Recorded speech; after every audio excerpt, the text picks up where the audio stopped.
A very warm welcome to all of you. This is our live answer writing program.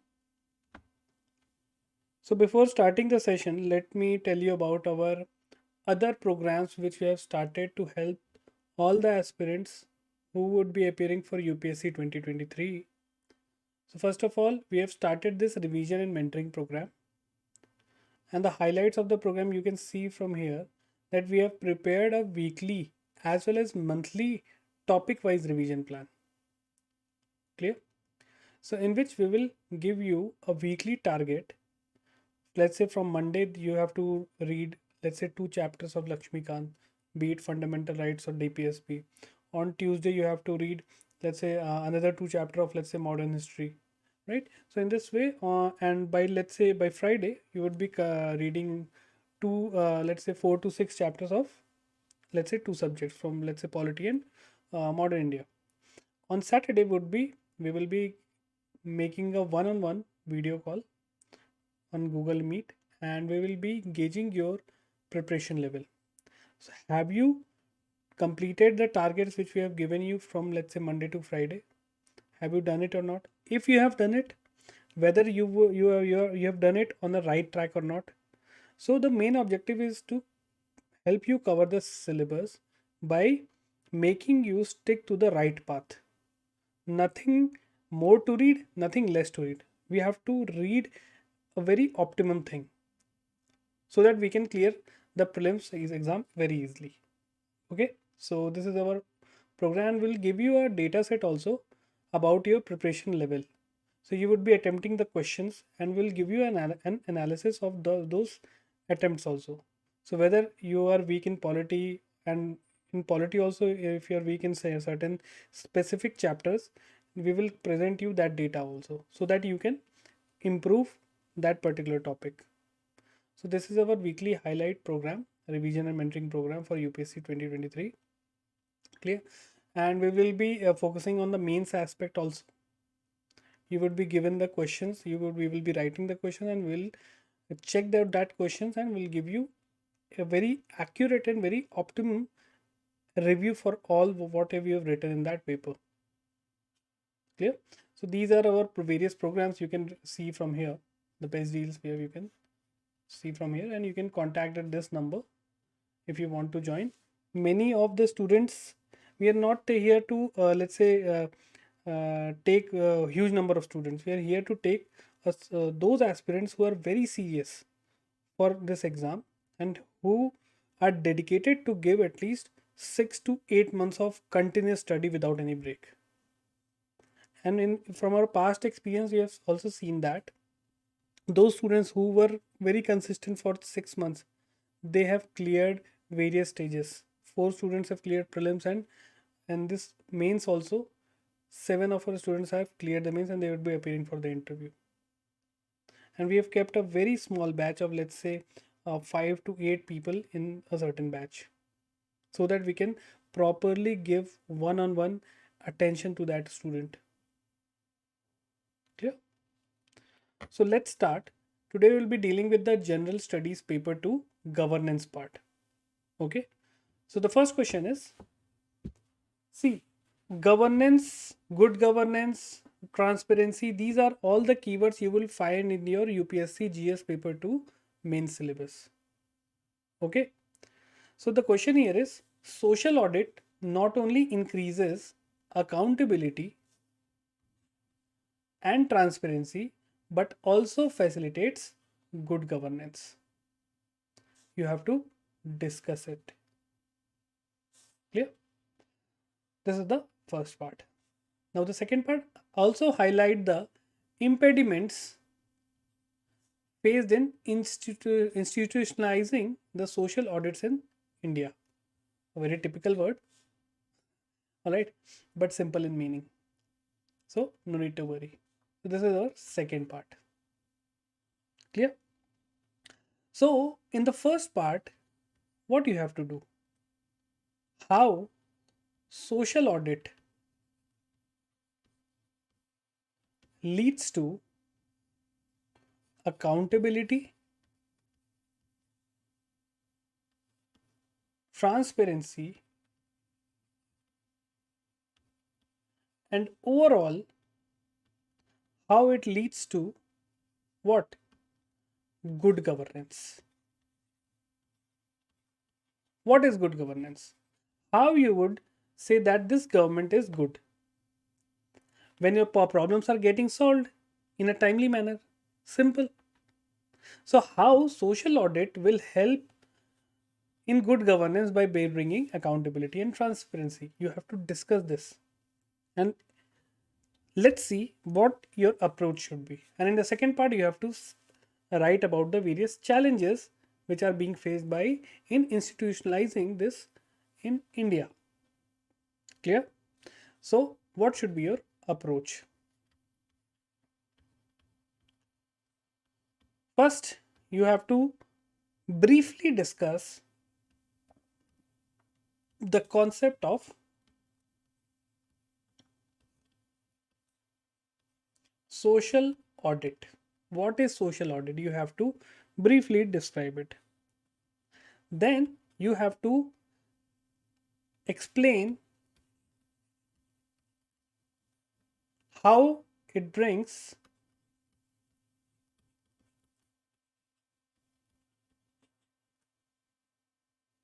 accountability and transparency.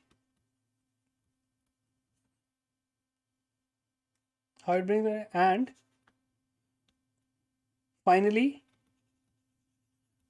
brings good governance. And in the third part, you have to write about the challenges and conclude it. Okay. So this should be your broad four aspect of this answer. Clear? Now let's start writing that answer.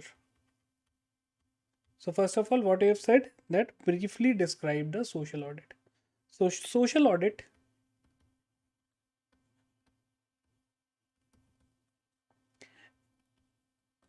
is an accountability tool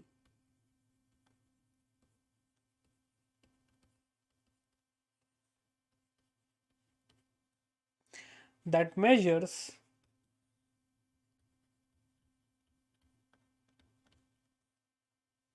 evaluates, identify gaps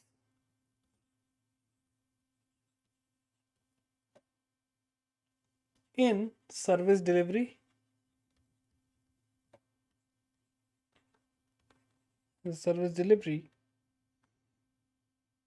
and promises to rectify these gaps.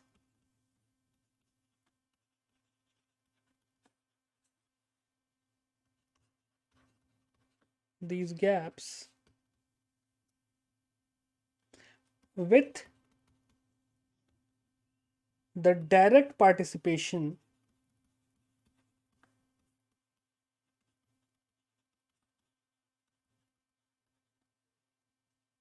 of intended beneficiaries.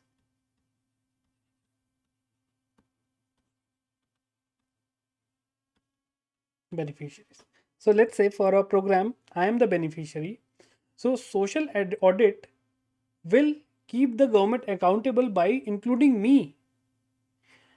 They will help me to participate in that process so that I can clearly tell what the problem is, what the problems we are facing, and how the government can easily help in bridging those gaps. For example, let's say I'm a company, I'm an ed tech company. Okay, you guys are the beneficiaries. You would be getting the benefit from our service. But let's say for somewhat reason you're not getting that particular service from us. So there would be a feedback mechanism where you would be writing to us that these are the certain problems we are facing in your service. So basically you are doing an audit for us that these are your certain problems and you have to plug this, and we will assure you that we'll be plugging those gaps and we'll giving you a better service in future. This is only the social audit, including the people, including the citizens in the governance part. Clear? So this is the introduction. Now coming to the second part, how this enhances the accountability and transparency.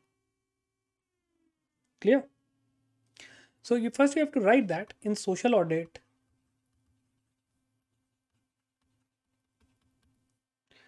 details of both financial and non-financial resources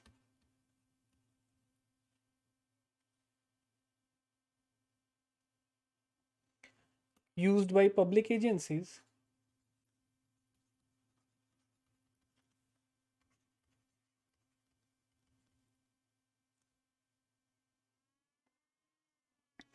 for developmental initiatives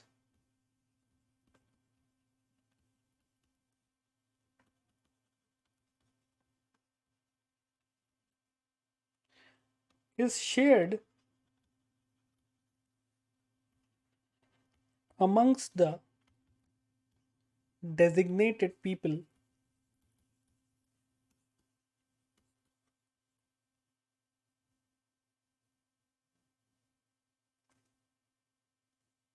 Okay, so here you have briefly elaborated some more aspect of social audit. Okay, so this is optional. You can write it also if you don't know the exact definition of social audit. Okay, you can define the process briefly. Now, what exactly you have to give a subheading. So, as you have written that it helps by giving details of financial and non-financial resources to the public. So इससे क्या हो रहा है? What they are providing, it is helping the people, the designated beneficiaries, to scrutinize the working aspect of the government. Clear? Now you have to write that social audit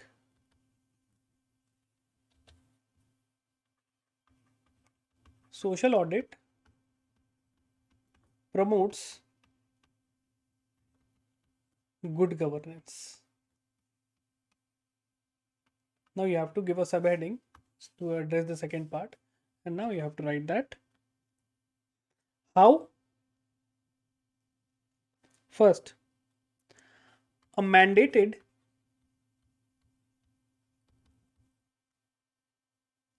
performance audit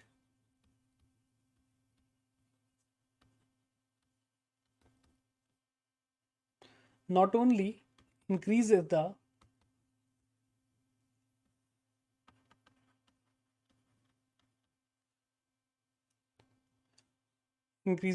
efficiency and effectiveness of a scheme,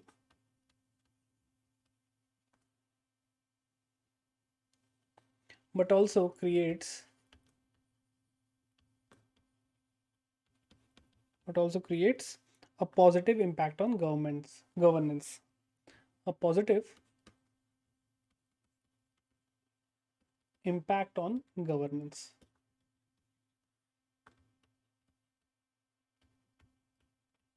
Okay. Second, social audit seeks greater participation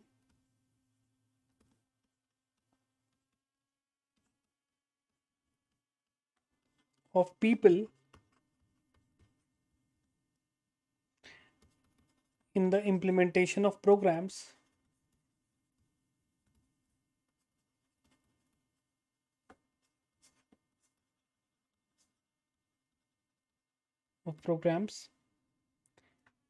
leading to citizen centric administration, leading to citizen centric administration.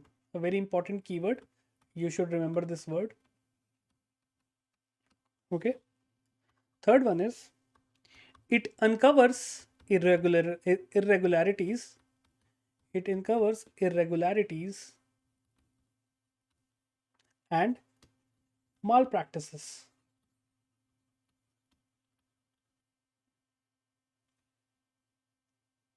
and maintains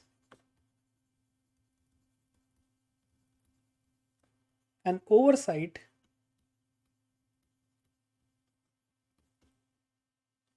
on government functioning. On government functioning. Number fourth, it enhances the influencing power of Gram Sabhas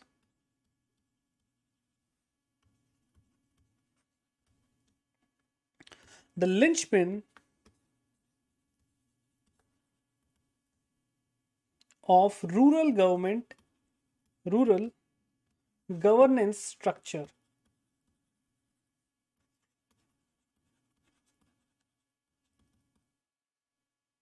Okay. So, by this, you have mentioned how social audit will promote good governance. If you know some case study here, for example, 26 states, 26 states have created independent social audit units. Okay. So, you can write a case study here also that, for example, 26 states in India have created independent social audit unit. Social audit unit. SAUs for short.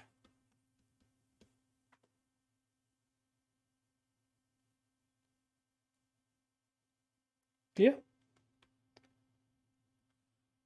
You can write that many schemes like Pradhan Mantri Awas Yojana, midday meal schemes, these are audited by SAUs.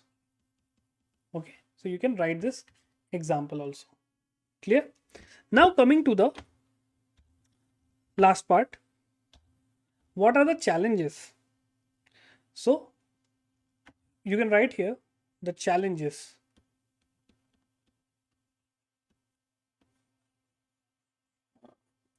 Okay, first one is absence of an independent agency. Absence of an independent agency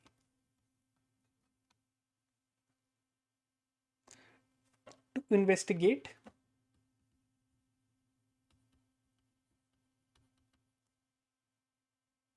on social audit findings.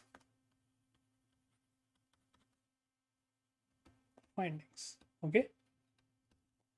Second one, lack of interest in people to participate in social audit. Social audit due to no incentive. Okay. Third one, a few states have not yet set up the social audits unit. So, lack of compliance. And fourth one, you can write faulty selection process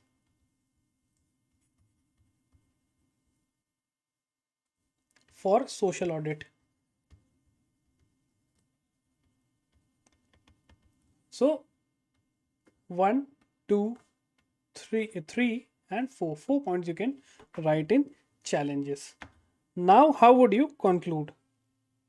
So, you can conclude by writing any case study if you know, or any current affairs, that the state of Andhra Pradesh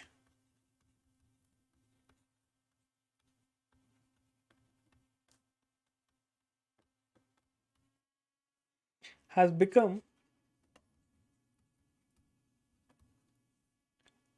a role model in terms of implementation of social audit.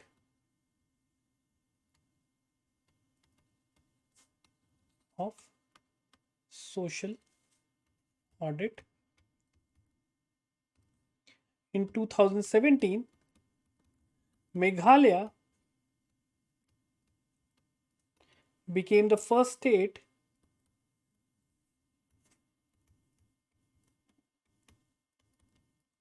to pass and roll out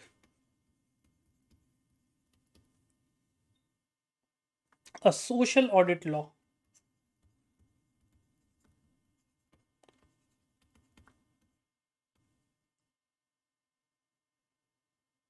Thus, replicating it to the national level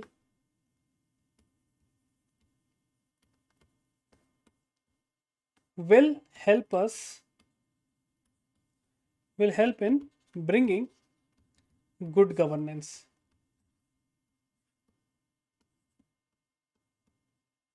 So you can underline, in 2017 Meghalaya brought the social audit, state of Andhra Pradesh implementation of social audit. Okay, so by writing this you can conclude that many states have started to bringing the social audit concept in their day-to-day functioning, and by replicating the other if the other states would replicate this, it will definitely help in bringing the good governance. Okay, so in this way you would be writing this particular question. Fine. So divide this question into: define social audit, second, how good governance it will bring, third, challenges, and fourth, a positive concluding remarks. So this would be your structure, and a structure would be enriched by good examples, case studies, which you read in the current affair magazines. And those who are new to this, we have started this current affairs, most important topics of the monthly current affair magazine. So you can go and check out our YouTube shorts.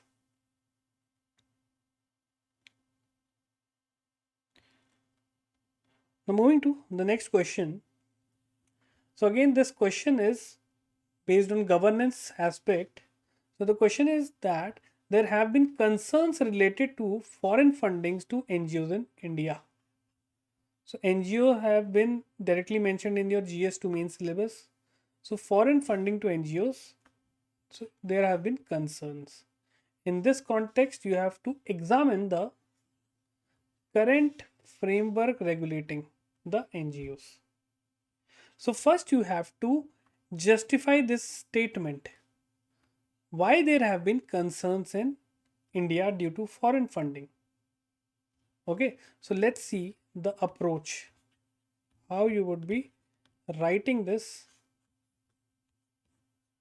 question. First, you can introduce by current clampdown on NGOs. You must have read that many NGOs have been shut off which are receiving foreign funding. Which are receiving foreign funds. You can write with a current affairs. Now you have to highlight the concerns. Why the foreign funding is a concern. You have to justify it by giving examples. Now, addressing the last part, you have to write about the FCRA, foreign contribution of regulatory foreign contribution to NGOs, that is Foreign Contribution Regulation Act, FCRA framework. You have to write about it. Okay, what this particular act brings in and issues associated with this act, FCRA framework and issues related to it, and bring a good way forward. So again, 4 parts to write this particular question. So let's see how you would be answering this. Let's write the answer.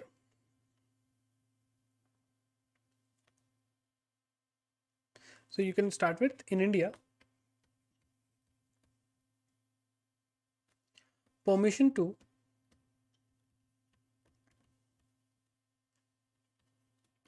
receive foreign funds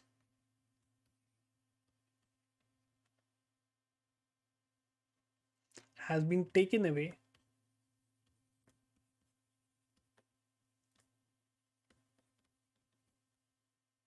from nearly 18,000 NGOs in last 6 years.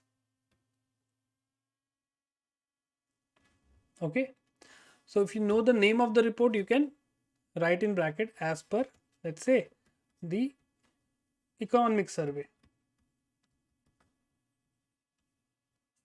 2018. Okay, you should always, whenever you are writing a data, always try to write the source in the bracket. It will give a, let's say, authentication to you whatever you are writing. Clear? Now we have to address the concerns. What are the concerns related to foreign funding? Okay,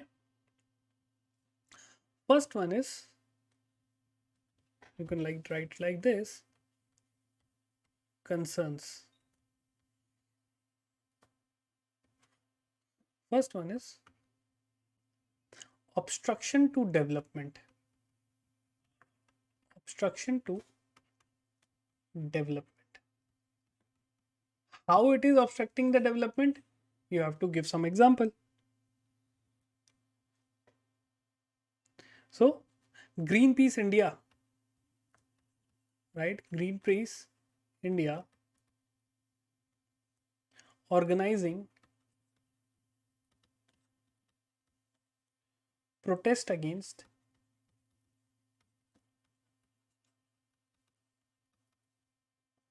thermal and nuclear power and aluminium mining. We were regularly seeing in the newspaper that this particular organization, Greenpeace India, is protesting. So as per an IB report, Intelligence Bureau report,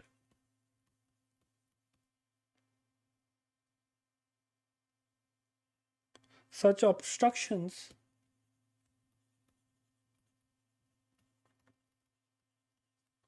lead to negative economic impact.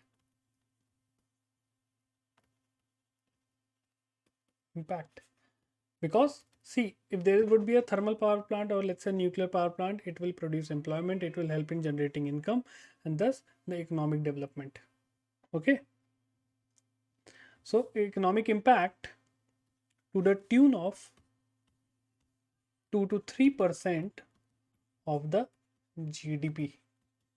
So here you have quoted this IB report, Greenpeace India, economic impact. Okay. Second, ulterior motives. So how you would say that this foreign funding has some ulterior motives? So you have to write an example. The protest against Kundan Kulam nuclear power plant exposed deeper connections between protesting NGO and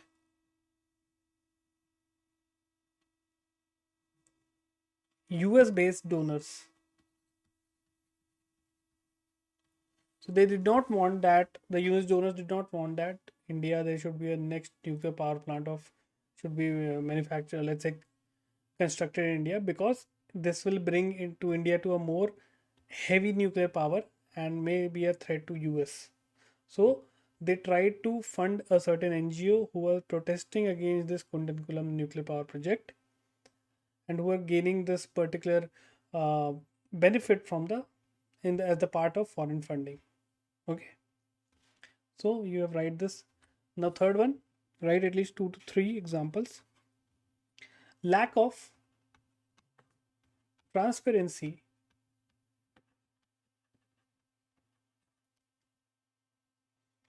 regarding funds received.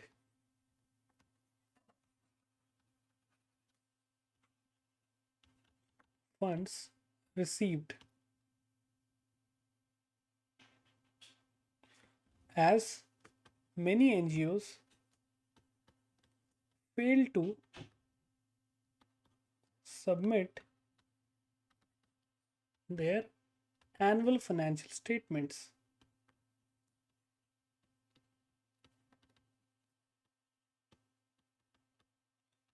Okay,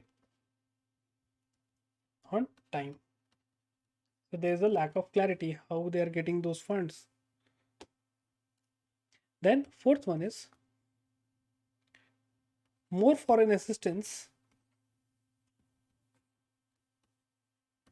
More foreign assistance, a very most important point for this, leads to the lack of local resources mobilization by the NGO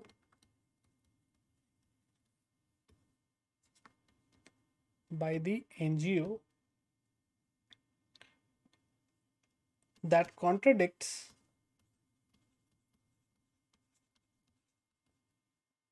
the idea of self-reliance.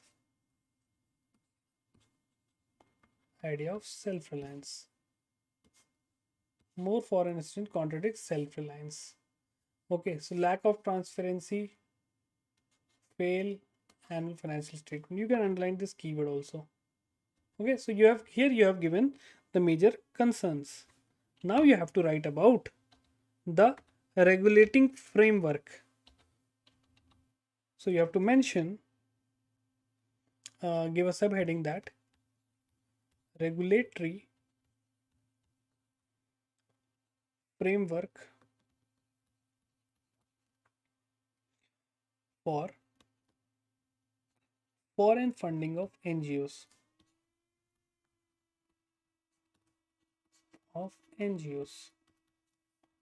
You have given a subheading. Now you should write that the FCRA regulates. FCRA is Foreign Contribution Regulatory Act. FCRA 2010 regulates the foreign contribution to the NGOs. Okay. Now you have to mention how this acts regulates it. So it regulates the licensing requirements,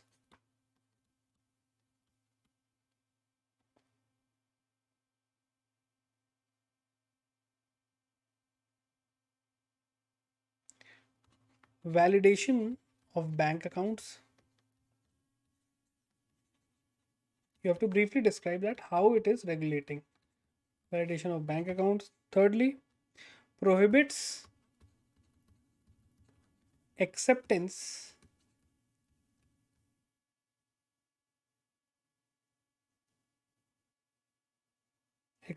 of foreign contribution by election candidates, judges, etc. So in this way it is regulating the foreign funding. Now there are certain issues with this act. So what are the issues? Let's see.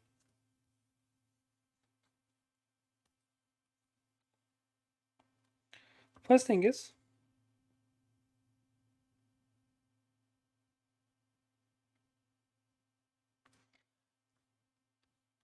disproportionate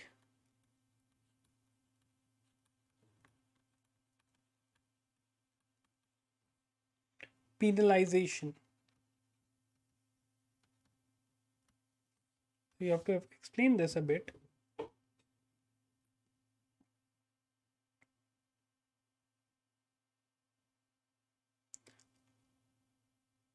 Specific political allegiances results in disproportionate penalization. So if you are an NGO, you are connected with a ruling party, you would be, let's say, you would be waived off. There would be no penalization. But if this particular NGO, it is supporting the opposition, they may be penalized heavily. Okay. Then second one is over regulation. Over regulation. So FCRA gives the state excessive discretionary power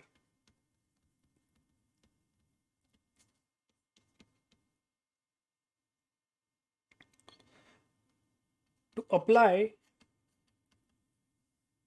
the provision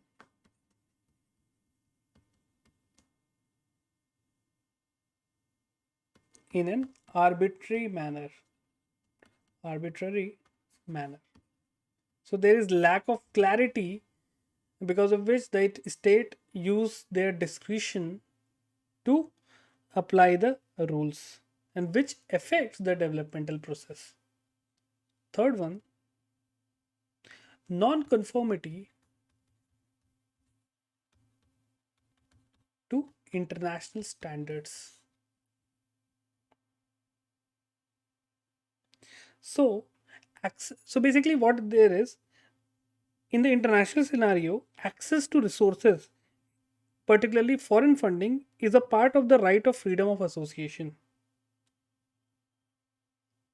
And this right is incorporated under the International Covenant on Civil and Protection Rights, to which India is a party. Okay, but India is not applying this. So here you have to write that India is a party to International Covenant on Civil and Political Rights, which says foreign funding is a right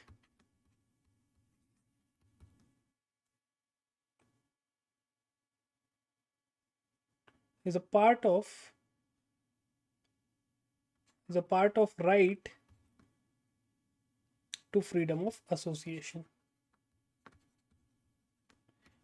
Okay, freedom of association. So you are a member of a particular covenant which is exclusively saying that receiving foreign funding is a part of right to freedom of association. But you are making a rule like FCRA which is hampering this right. So these are the certain issues of the FCRA. So how you would conclude? So right, although FCRA is fraught with above mentioned issues,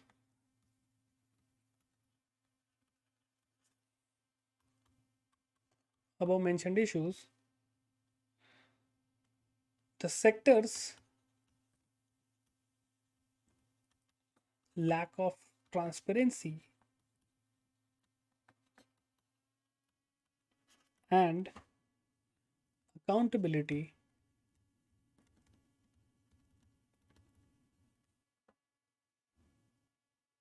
and allegations of corruption can't be ignored. Can't be ignored.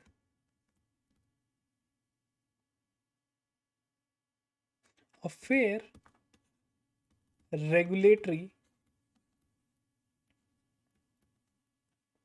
framework on the part of government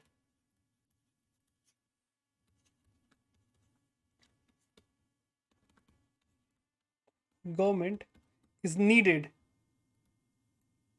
or let's say is need of the hour.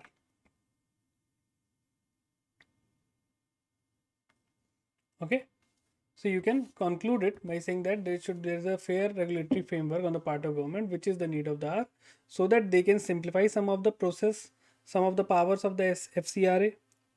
Then they can include social audit also. Clear?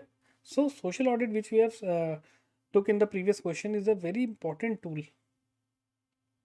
of promoting accountability and transparency, right? So in this way you can write about the this particular question. I hope it is clear how the questions of governance you have to approach. Whenever there is a big statement question, break it into small pieces, enrich it with current affairs, enrich it with whatever case study you have read or whatever current affairs you have read throughout the year. Make a separate notes of various case studies regarding governance and other issues. Write some good examples, like we have mentioned about Meghalaya, who is the first state in bringing the social audit law. These will help you, these current affairs will help you enrich your answer, give a value, a solid authentication to your answer. Clear? So this is it from my side today, and I'll see you in the next session. Till then, keep writing, keep improving. Go write these answers separately. Send it to us on WhatsApp or Telegram, and we'll get back to you. Okay? Bye.